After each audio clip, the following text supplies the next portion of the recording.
আল্লাহ তুমি আমার গুনাহগার উম্মতকে বাঁচাও।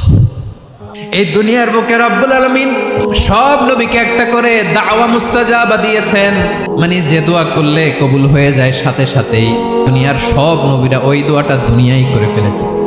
বিশ্বনবী বলবেন, আল্লাহ ওই স্পেশাল দোয়াটা দুনিয়াতে করি নাই, আজকে আমি তোমার দরবারে দাঁড়িয়ে কিয়ামতের দিন ওই দোয়াটা করছি। আল্লাহ আমার যে উম্মতের হৃদয়ে যাররা পরিমাণ ঈমান আছে, আমার একটা উম্মতকেও তুমি জাহান্নামে ঢুকাতে পারবা না।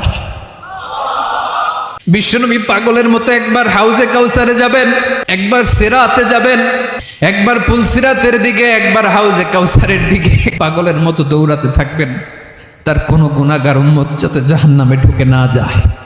উম্মতি বিশ্বনবী আমার জন্য কাঁদবেন, আপনার জন্য কাঁদবেন, আমাদের জন্য সেদিন কেঁদে কেঁদে জাহান্নামের দরজায় দাঁড়িয়ে আমাদেরকে টেনে টেনে জান্নাতে ঢুকাবেন।